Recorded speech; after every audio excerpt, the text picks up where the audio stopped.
యేసుక్రీస్తు లోకానికి వచ్చాడు. ఆయన ఎందుకు వచ్చాడు అంటే ఆయన పిలువబడ్డాడు.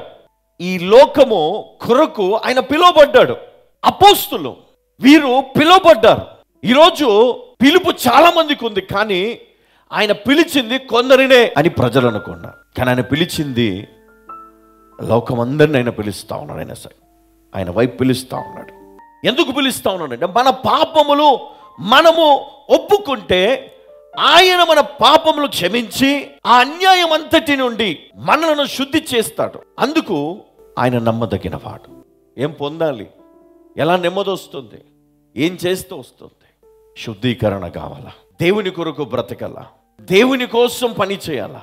నువ్వు పిలువబడ్డది ఎందుకంటే దేవుని కోసం, నువ్వు పని చేయడం కోసం. కానీ మనం లోకంలోనికి వచ్చాం, మన మనుషులం కదా. మనం స్వార్థం లేకుండా మనం బ్రతకం. అన్ని విషయాల్లో స్వార్థం.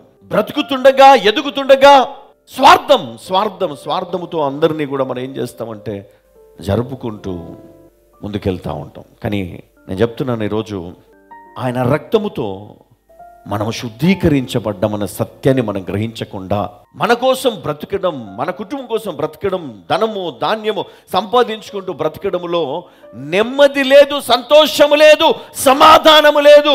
ఆ బ్రతుకుకు అర్థం ఉండదు. అందుకే ఆయన ఈరోజు మనందరినీ కూడా పిలిచాడు.